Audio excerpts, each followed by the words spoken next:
if we're only ever focused on really difficult, hard, bad stuff, it feels impossible to deal with. A lot of the people I work with have amazing senses of humor, right? And it's such a tool for them. It's about finding that balance between when are we using humor to totally avoid and deflect and deny things, or when are we using it to lighten things just enough so that we can actually deal with them. Hey everybody, this is Jennifer Way, intuitive consultant, and welcome to the Self-Consciousness Podcast. I am psyched that you are here because today's episode is very much a freestyle, and it's also, I think, the first time I'm really recording video for a solo episode. Although that's not just a solo episode, I'm actually going to be welcoming a couple of special guests. So I'm just going to go right into it. I have, over the last couple of months, this is December of 2022, mid-December, I have been working on something that has been a dream for kind of my whole life. I think everything in my blood has pointed to this project. I decided on the heels of COVID to start to create my own production company.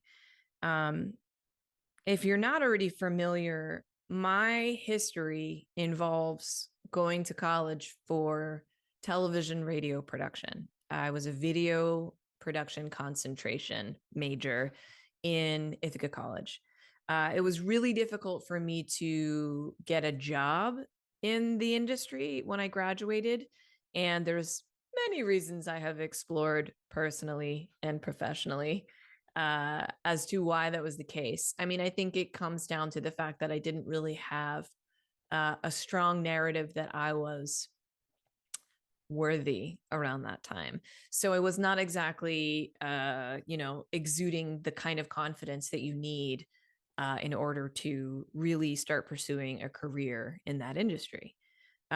Which worked out for the best because I ended up working in the entertainment field, in and around the entertainment field, in more of an administrative capacity. So whether that was finance, bookkeeping, accounting, all the really fun stuff, getting insurance, like policies and operations management, and then eventually human resources.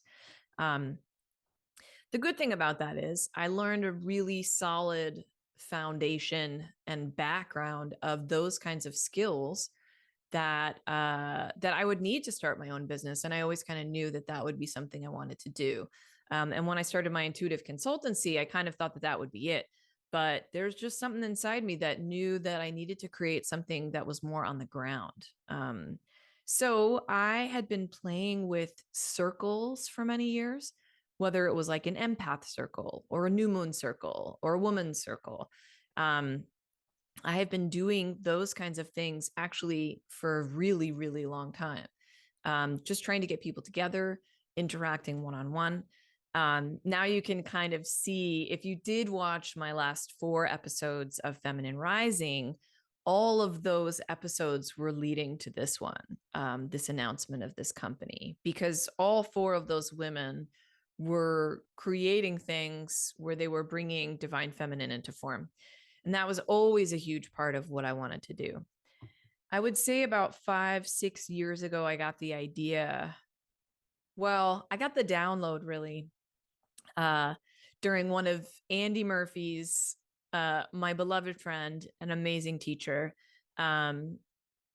Please go see her, Rock and Roll Shaman, at Rock and Roll Shaman on Instagram.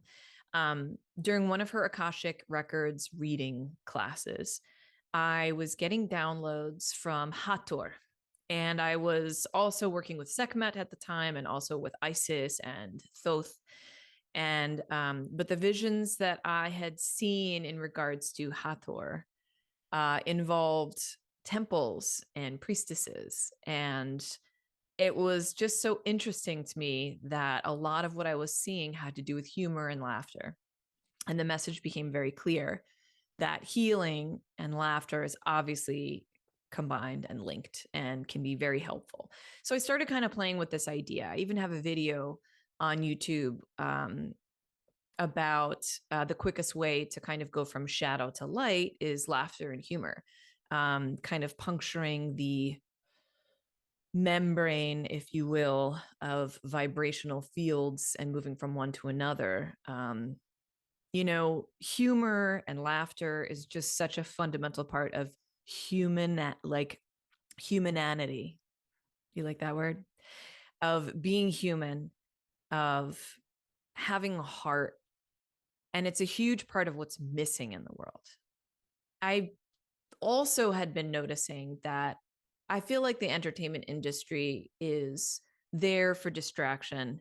It can be there for programming. It can be there for control. I mean, these are obviously all themes. If you've been listening to the show for a while, since the beginning, these are not new.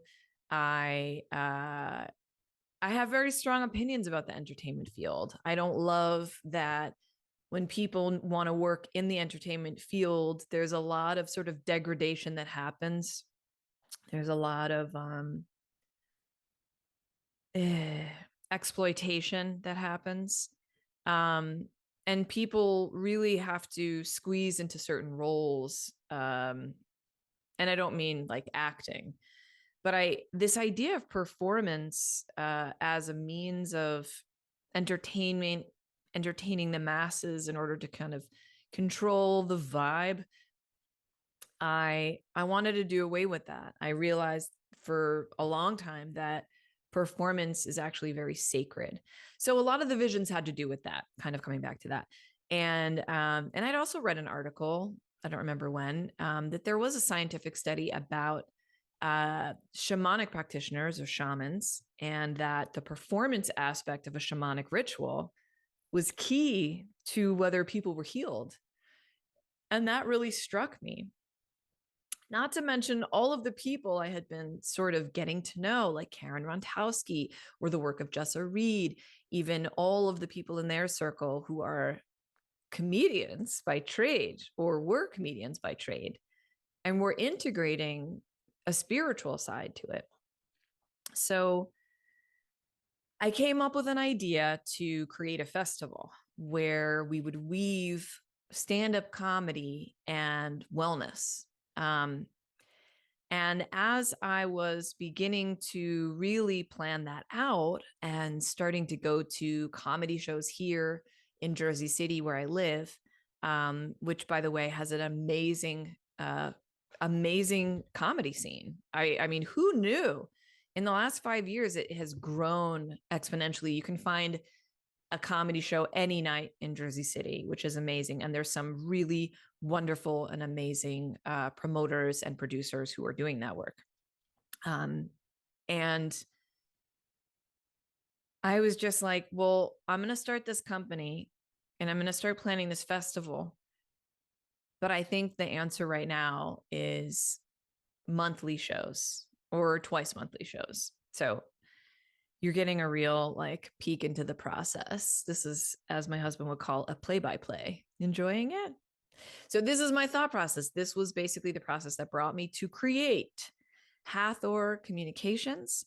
And Hathor Communications is now producing the Sacred Comedy Show.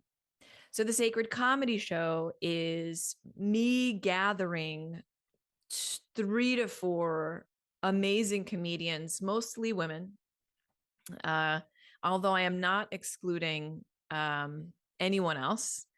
So, and let me add women, non-binary. It's really important to me that their voices are amplified. It's really important to me that women are respected as the healers they are, especially in this craft with performance, with the intuition and the sensory perception of a crowd and how to work with that. Hopefully you don't hear that Roomba going in the background because that would suck. And just kind of bringing everyone together to an event where they can experience a sort of wellness spa or wellness retreat and also laugh. I'm not a big drinker. I don't really like going to bars. And a lot of the comedians I had been seeing are kind of mean. And I wanted something that was a little bit more soothing, a little more soft and squishy, but obviously smart and witty. Something that can combine the experience of a night out, going to see a stand-up show with maybe having some meditations, maybe having some card pulls, catching up on astrology. Um, so so this is the official announcement. I have created the Sacred Comedy Show, and it is starting on January 7th in Jersey City at 6:30 p.m. at SIP Studios, which is at 140 SIP Avenue. And for our first inaugural show, for our premiere show, we have headlining Madelein Smith, Jersey City local, Kendra Dawsey, Jersey City local, and Kate Nichols, who is a New Jersey local. So this episode is an interview with all three of them because they were my first priestesses. And I do consider them priestesses because that's the energy that we're bringing to these shows. They are healers in their own right, in their craft. And Kate is also a psychotherapist. So yeah, this episode is me talking with each of them. And we talk a little bit about kind of how they got started in comedy, why they chose comedy. It's a little bit of a difficult industry to break into, as you can imagine. But it was very important for me to give them a platform, not only for the first show, but also here on the Self-Consciousness podcast. And they're amazing comedians, and they really bring some magic. And our second show in January 21st, Karen Rontowski will be headlining. And we also have Jessica Rotundi and Lissa Mandel, who will be a part of those shows. And Jessica and Lissa are part of a group that has been producing shows like this for actually many years out of Brooklyn. If I hadn't said that already, called Vision Board, where they do psychic readings and stand-up. And there's just so much crossover, and I really wanted to create something that was a safe space and a new kind of experience for people. It's going to be a multi-sensory, I was going to say multidimensional, but yeah, that too, a multi-sensory experience where things are going to smell nice, things are going to be warm and comfy. You're going to feel so comfortable and at ease, and you won't know why. It's because we're totally going to open the space with a shaman beforehand. We're going to clear the energy. We're going to make it super high vibe, so that you can sit back, relax, and really receive. I am going to have usually high vibe drinks or treats at the shows. Again, this is it's sort of on the path of wellness. I guess the way people are, loving to make that part of their programs. Programs meaning like health programs. But my hope is that you come to one of these shows because you haven't been to a comedy show in a while and you used to love them, but you're not really a big drinker anymore. And maybe, you can't really leave your kids for too long, but maybe 2 hours on a early Saturday night is doable. And this is something that is an alternative to the spiritual industry, to the wellness industry, to the media and entertainment industry. It's an alternative. It's something new. And I feel just so incredibly passionate about making this work. And I just want to thank you guys for listening for so long, because this will continue. Self-Consciousness podcast will continue. It is now officially one of the first productions of Hathor Communications. And, again, we always want to combine humor with spirituality, always, because there's so much serious dark shit out there. We're living it. We're really living it. And a huge part of healing has to be taking a step back, not attaching to things so deeply, not over-identifying so much with our healing and the pain and the suffering, but finding ways to understand how to connect to ourselves in real ways that might be new experiences like this, where we haven't really thought of stand-up comedy as like a healing experience, but deep down, everybody knows that that's what it is. I think that's obvious. I mean, laughter is healing, laughter is medicine. It's not a new idea. But I think we can do better. I think we can have comedy that lifts us up in a way by, encouraging the dark to be talked about in a way that finds light from it. Because where would we be without dark to show us where the light is? So blah, blah, blah, blah, blah. I really hope that this episode gets you excited about this possibility. I do plan for this show to be streamed at some point, where you'll be able to access the show even if you're not in the local area. Other than that, I guess that's kind of it. It's been a journey for me, and to kind of look back on my life and identify all the steps that really led me here to the one thing, the one project that I just kind of gave myself permission to do. That's really what it comes down to. I gave myself permission. A lot of those thoughts come up like, who do I think I am? I'm not a comedy show producer. But if I say I am and I create a comedy show, then I am. Then that's my reality. So I encourage you to do things that you might not be giving yourselves permission to do because of, these sort of limiting belief systems, my favorite phrase ever.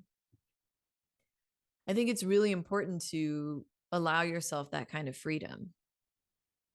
And I will say this project, every second of it, there's just like every second of this project, every second of the work that I put into it, down to the email, down to the going around to stores in the rain and hanging up flyers, down to, working out contracts and things like that.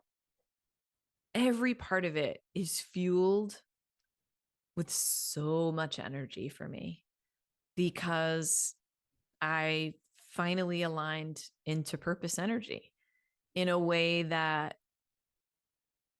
I didn't realize I could do. I didn't realize I was allowed to do. So give yourself permission to do something new. Give yourself permission to try anything, really, to try something different, to try something that excites you. And I hope that when you listen to my interviews coming up with these comedians, you'll get a little inspiration from them. And I hope to see you on our first show, January 7th.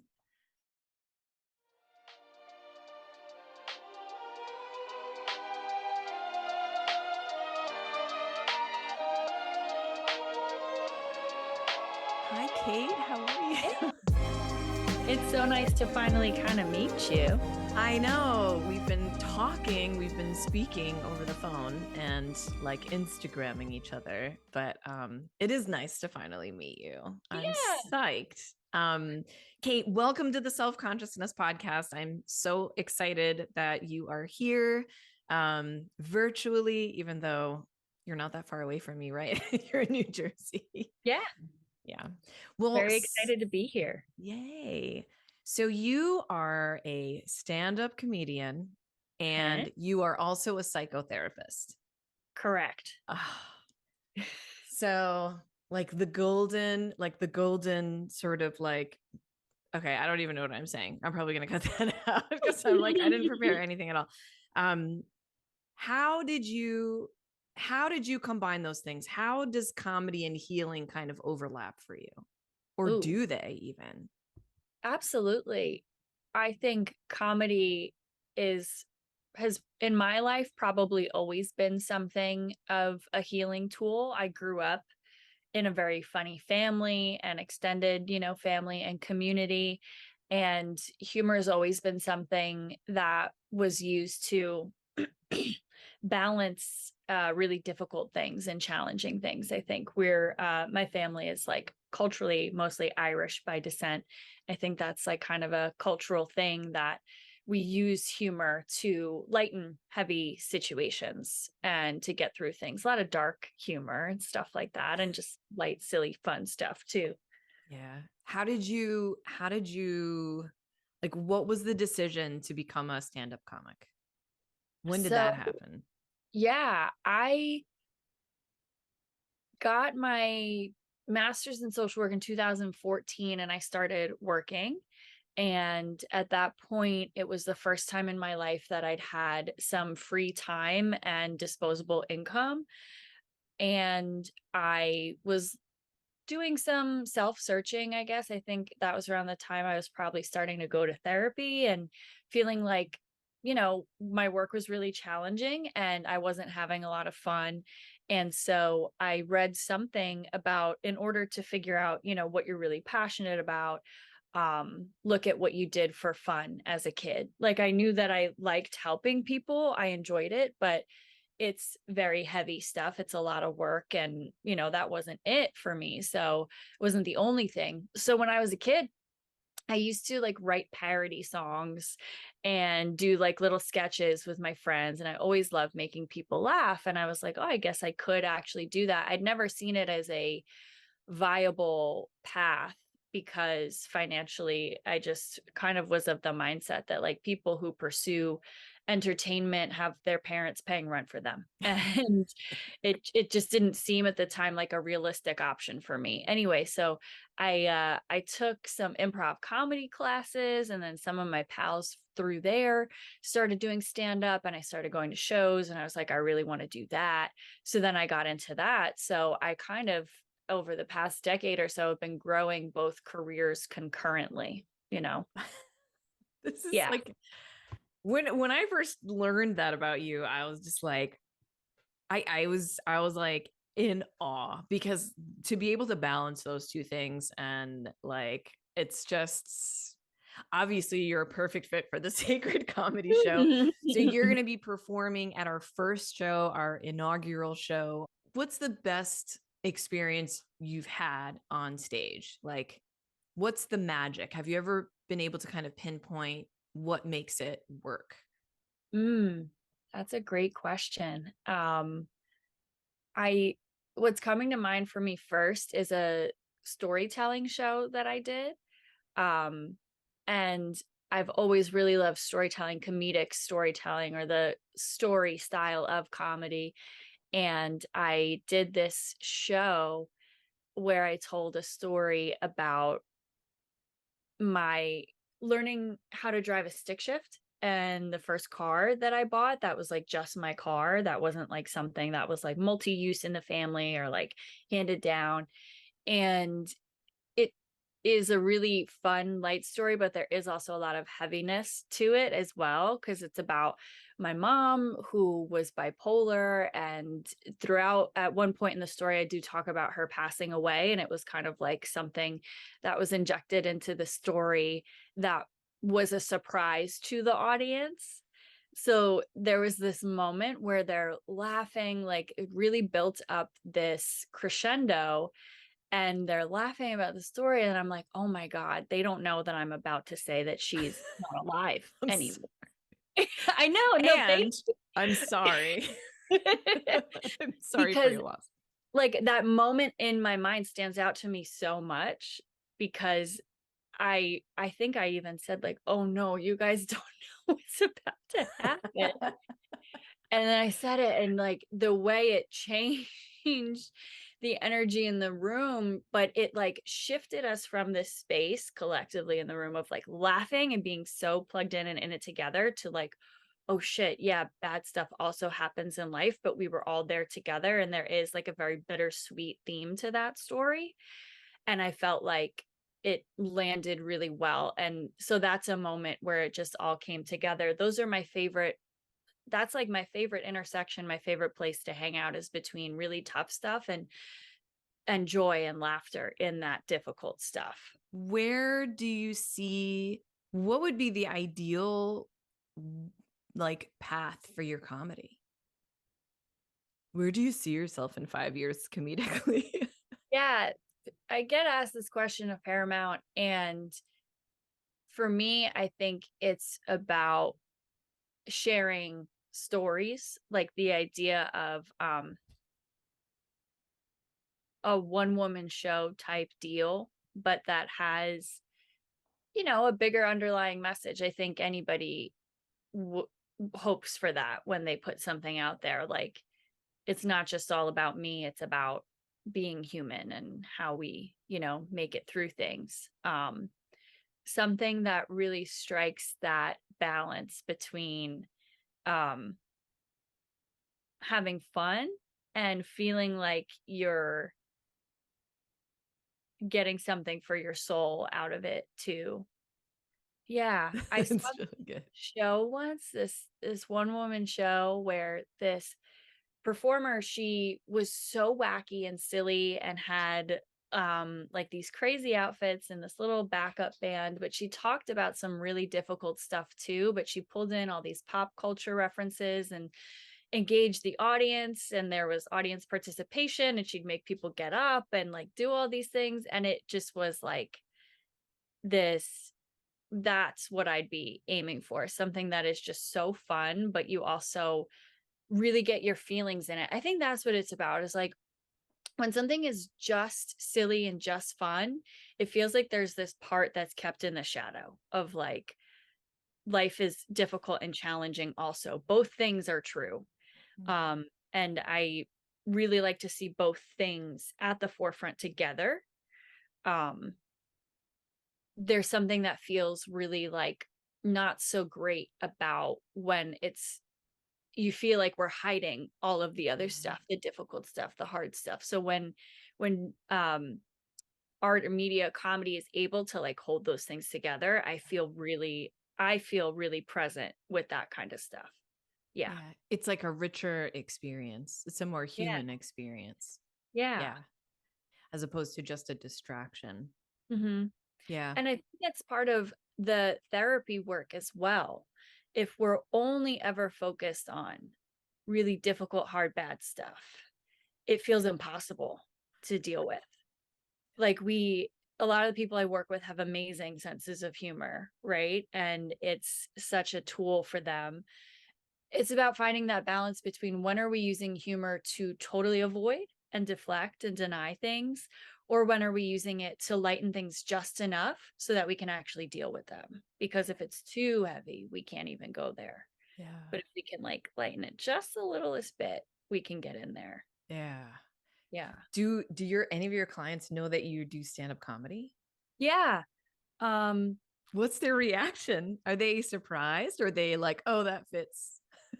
no, they're usually surprised. No, but which I think is a good thing. If they were like, "Oh, of course you're a stand-up," I think that might be a bad sign about the therapy.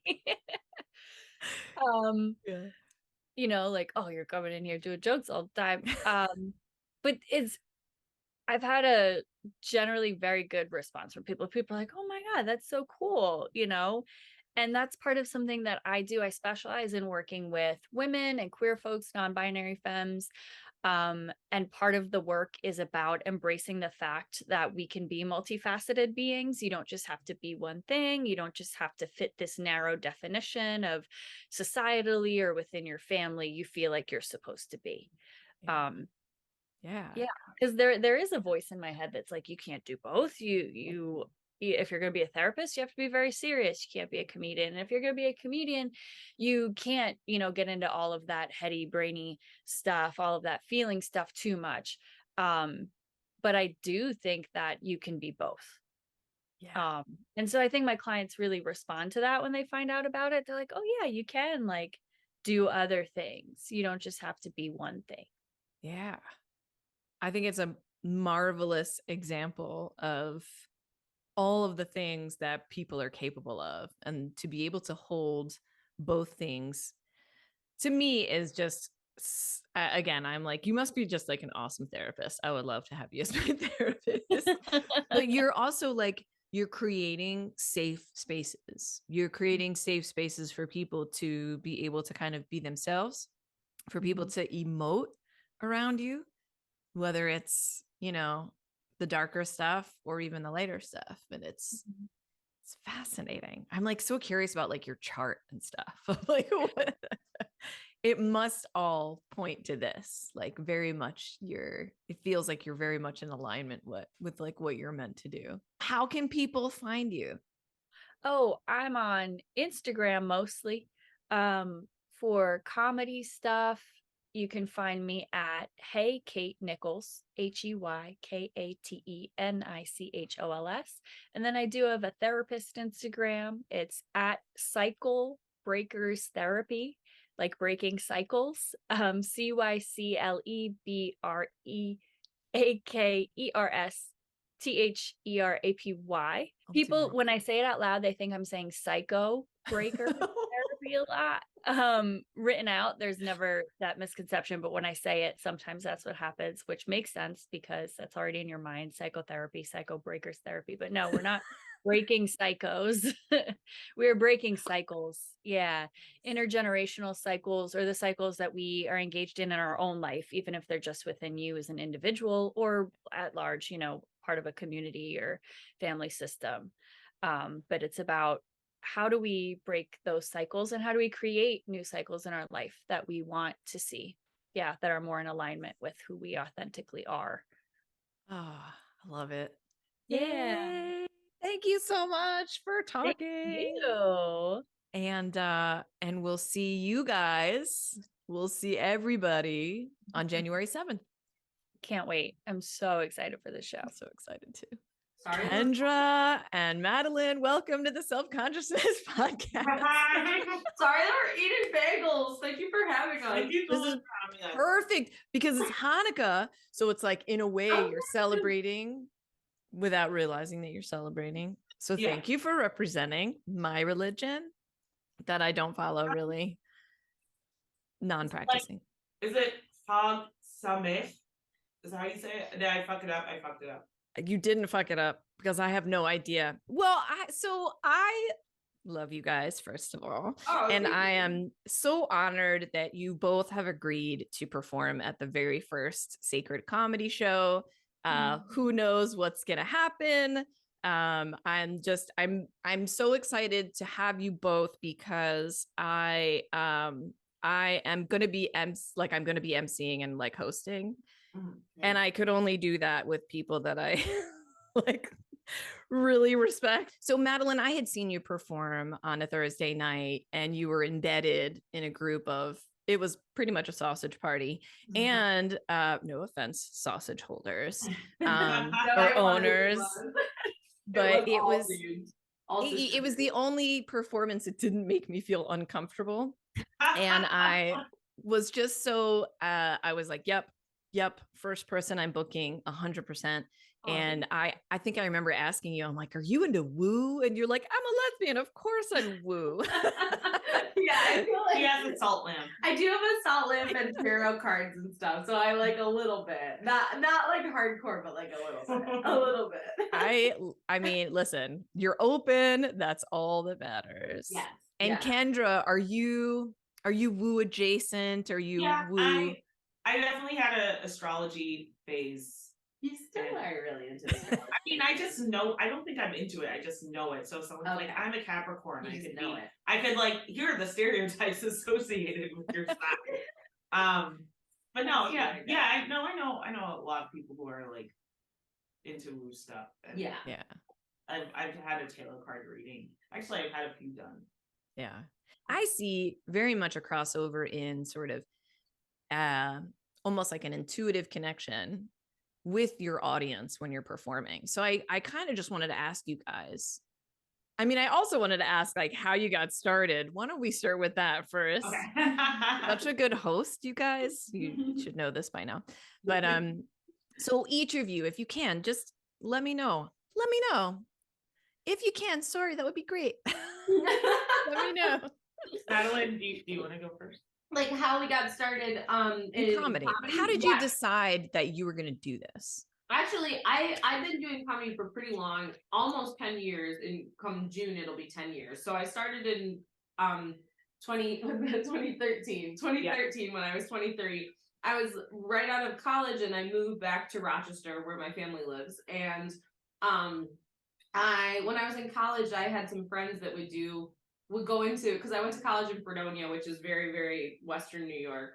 Like, and I had some friends that would sometimes go into Buffalo and do this like open mic night. I had like one or two friends, and I always wanted to do it, but then I would like always be scared, and then I would be like, I don't know how to do comedy. I was going to school for musical theater, but I was like, I don't know how to do comedy.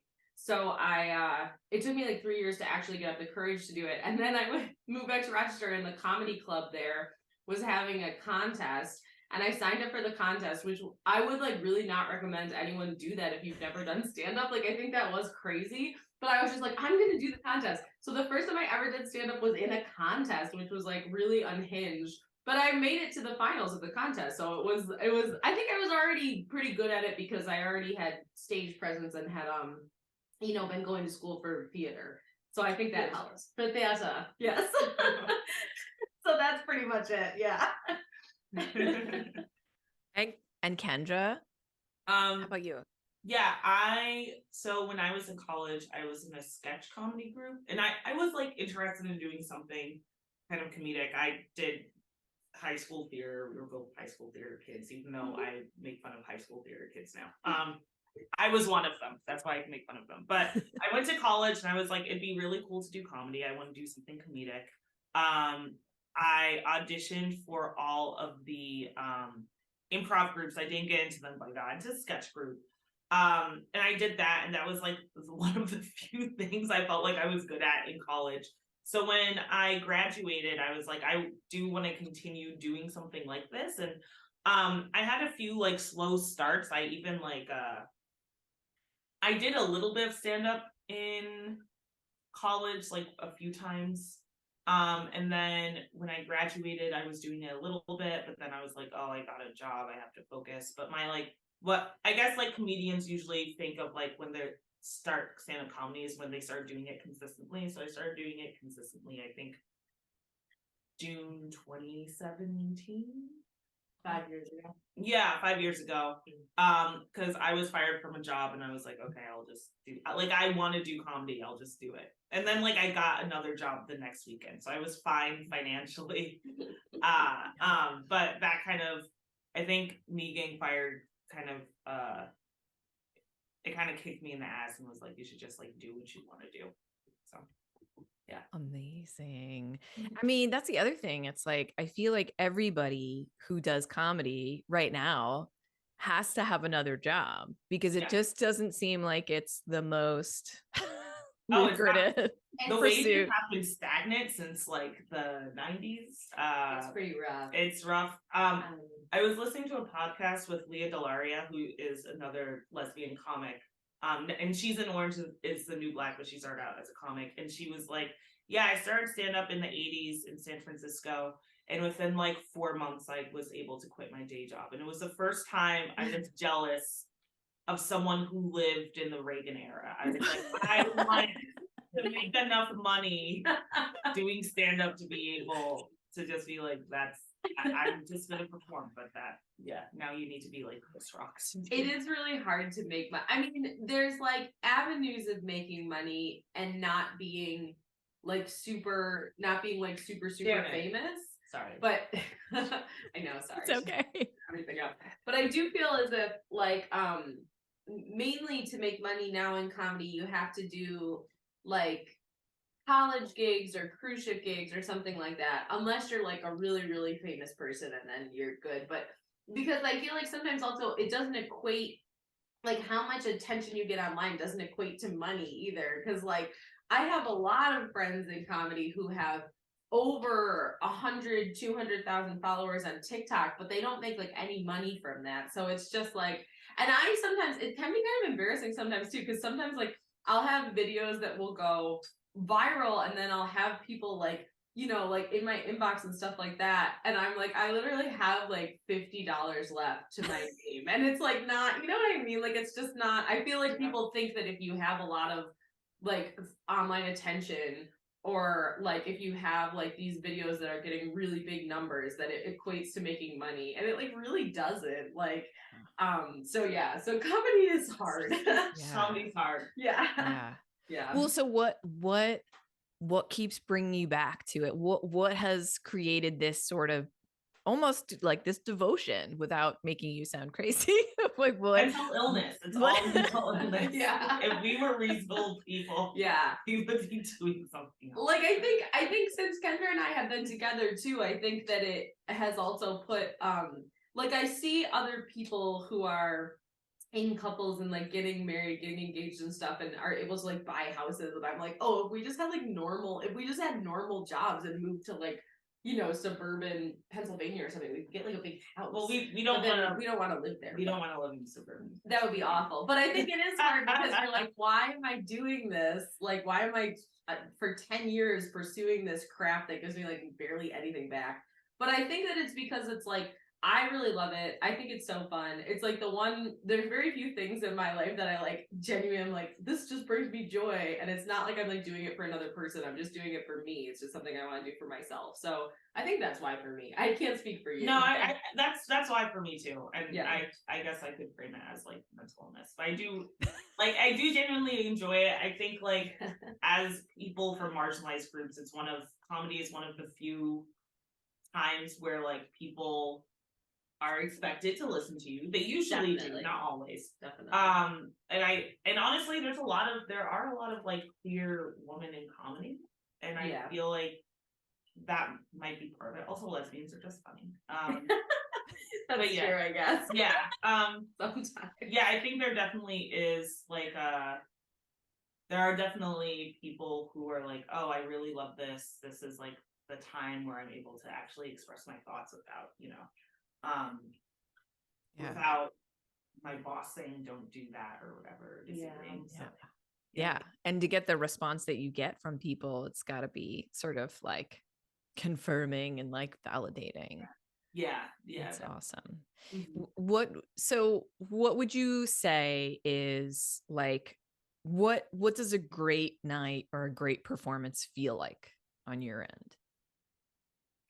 Like after you've had like where you just killed it. Yeah. Why are you like, do you not want to answer? No, you were like staring into my eyes. It's you're beautiful. And I love you.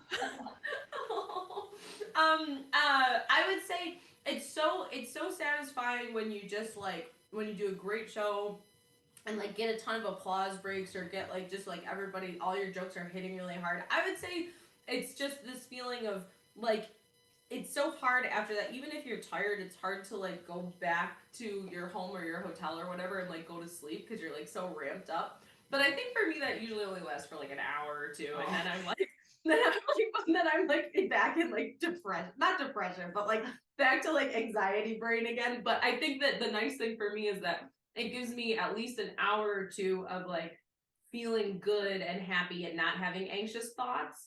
So that's what I like about it, even though it is anxiety inducing comedy in general. Yes. Does that make sense? Yeah, no, definitely. Okay. I think like a successful show, it's like, oh wow, like I'm just so funny and so popular.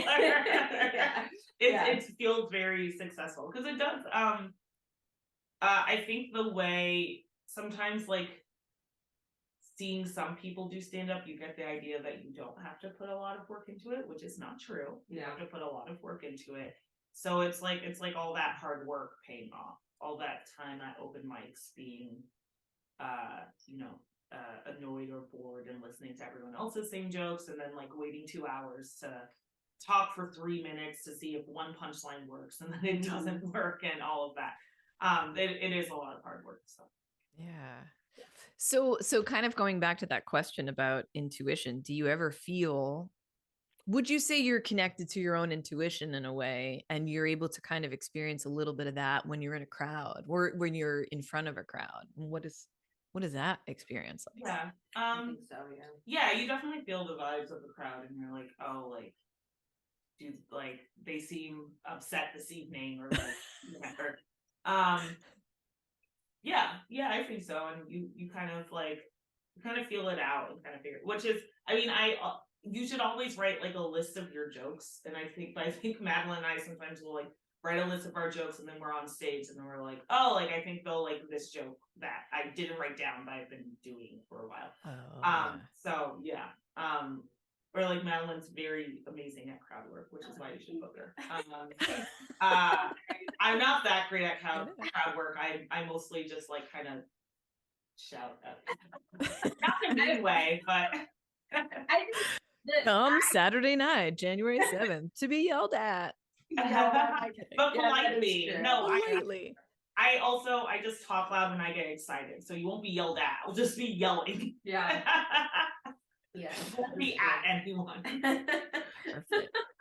I think with what you were, I think with now I'm all off track. I think with your original question of what you were saying was about intuition of the room, right? Of what the room is like. And I think that like we were just at West Side Comedy Club, which is a great club on the Upper West Side, on Saturday night. And it was rough at first. It was rough because the crowd was so tight and they just like didn't want to laugh at anything. But then I think that by the third or fourth person, they were like really way better. So I think sometimes what I usually try to do is like go off of the intuition of, you know, being like, well, what could I do to like open the people up, or like what's a skill that I have? And like Kendra said, I think my go-to is always talking to the crowd and doing crowd work.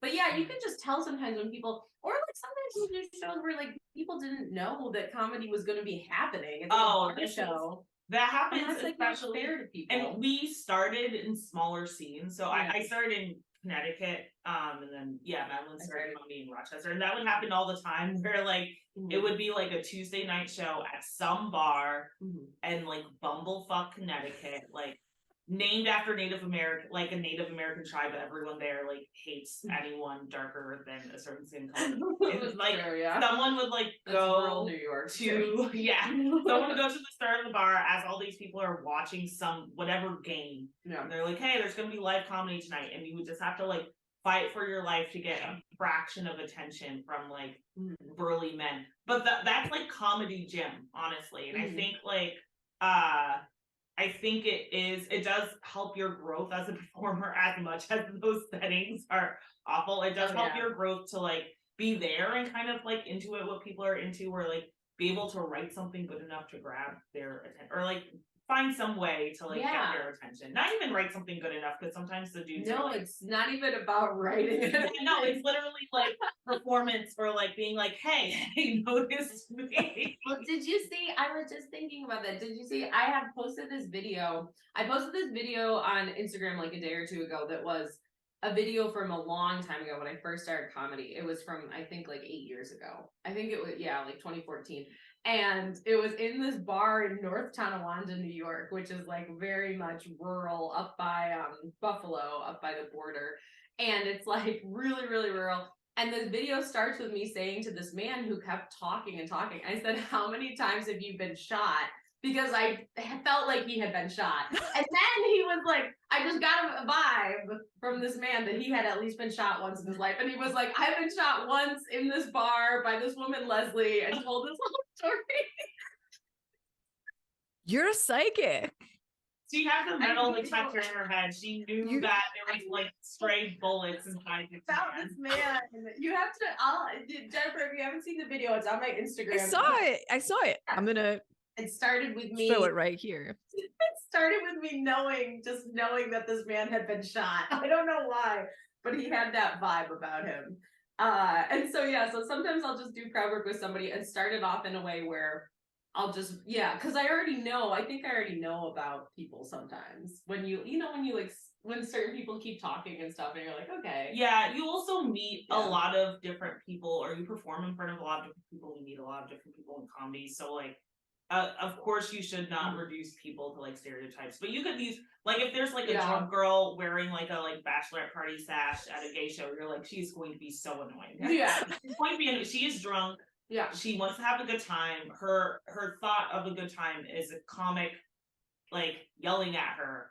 So give her what she wants to the point that she shuts up and then keeps keep going with your show. But also, I think it's really important to not reduce people to stereotypes, because I was just with my friend Joel James, and he was like, he's a really funny comic, but he was like, you're the only white comic that I ever let do my rooms. And he was like, because you're the only white comic who can do my rooms. And he was like, the reason is because you don't go on stage and like try to pretend that you're like cool and hip and like know an urban audience. He was like, you just like be yourself, and that's why like you do so well. And I think also people make a lot of assumptions about, they call it urban rooms, they mean like black rooms, but they make a lot of assumptions about it, and they're like, this is what everyone's going to be like, or it's going to be a really tough crowd, which that assumption is true, I would say. It's like, actually a tough crowd. Not even tough, I wouldn't say, but like I feel like in urban rooms, like if they don't like you, they really will not like you. Yeah, they're not going to pretend that they like you, which is good. That's probably for the best. It's probably good for comedians to do it.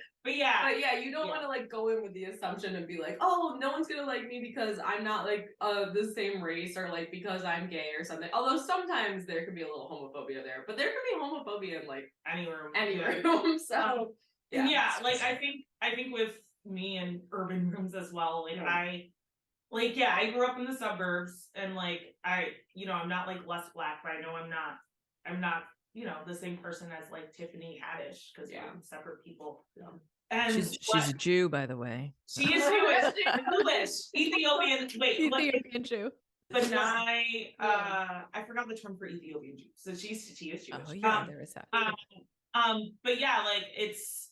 I think I learned pretty early on. I don't think I ever tried anything different, but I learned how to like be more comfortable with myself. It's like it helps to just be yourself. Like don't pretend like you're suddenly from the hood in an urban room. Like I always go on stage and I have a joke where I'm like, I sound whiter than 50 lambs at a Taylor Swift concert. It's like mostly true. Like, and like there's like it's not gonna help anyone for me to pretend otherwise. It's just like be yourself. Yeah. Don't think you're funny. Mm-hmm. If you're like yourself and you're not trying to like put on a different persona. So yeah, I think it helps when if you're kind of sitting back and you're just kind of like entertain me, and you're if someone is completely themselves, it's going to make a difference. If they're only partially themselves and trying too hard, then it's so obvious. But that's interesting. Yeah. I'm going to try too hard for sure on our first comedy night. That's okay. Really. Fine. But well, you guys, thank you so much for taking the time to be on the show. Where can everybody find you? Just give us your handles. Of course. So my handle is Dawsey, but it's Bossy spelled like the adjective. There's an underscore. I should probably change it because I have to like Bossy, there's an underscore, and then my last name, Dawsey. Also, I think if you search Kendra Dawsey, you can find me on Instagram. I am also on Twitter, but I know that social media, I don't know what the future is going to look like. I have a website I need to update. I'm going to like work because I just moved to the city. So I was like, okay, let me make sure I get a job. To like a few months. Okay. But yes. No, I made sure I got a job, and now I'm like, okay, like I have secure employment. Let me get started on comedy. So I'm gonna update my website, and then you'll see a list of shows. We both are on a show at the Tiny Cupboard tomorrow. It's part of Beef Curtains, which that's I didn't tonight. choose. That's tonight. You're right. That is tonight. That's too soon to mention, but that's okay. Okay, if this podcast won't be. It was probably 2 days ago. Yeah. I'll probably release this on Wednesday. Oh, okay. You missed a great show. You missed an amazing show, you guys. So you got to go to Instagram to see the clips. But you should check out more of Beef Curtains. I performed with them before, and they are really funny. Yes, I follow them. Yeah, they're good. Yeah, they're great. That was very funny, Kendra. Okay, so mine is just my name, which is Madelein Smith. Although I'm trying to use my middle name now, Madeleine Murphy Smith. I need to actually change that because I've been doing comedy for so long, and I keep not actually changing it. But I'm trying to use that more. And so at least you're consistent with that. I know I'm trying. My first name is spelled differently than how people usually spell Madeleine. It's Madelein. No E on the end. It's That's just very French. it is, and nobody ever gets it. People always misspell it, so I think I get it. You get it. You get it. Madeleine. That's Madeleine. right. Madeleine. Like a little cookie. Like the little cookie. Exactly. So that's how my name is spelled. You can find me on my TikTok has been popping off recently. So follow me on TikTok. It's Madeleine Smith, and then Instagram's Madeleine Smith. I also have a Facebook page, it's Madeleine Smith, and a Twitter that's Madeleine Murphy. So that's everything. And a website, but I also similarly to Kendra need to update it, but it's just madeleinesmithcomedy.com. Oh yeah. Yeah. Mine is KendraDawsey.com. Awesome. But don't go there yet. Just wait until the new year. Mine should probably be updated too. I feel like my bio is a little old. Yeah, you need to. I have an album out too. It's out wherever you listen to albums. It was number one only for like 2 days, but it was number one. Doesn't matter. Briefly on the iTunes charts, comedy charts. And so it's on Apple Music, iTunes, Spotify, all that stuff. I will say when I recorded it, it was years ago and I was still married to a man, so you'll hear a lot of bisexual material. It's before I fully leaned into lesbianism.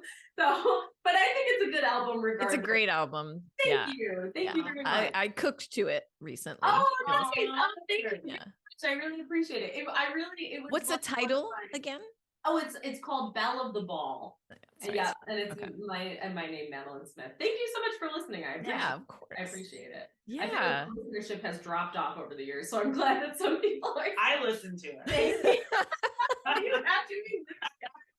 And now you guys should listen to it. Yes. Get a taste. Yes. But please, you guys, come to the show if you're local, Jersey City, New York City, January 7th at SIP Studios. We hope. And and I'll see you guys there. Awesome. Thank you so much. Thank you so much, Jennifer. Yeah.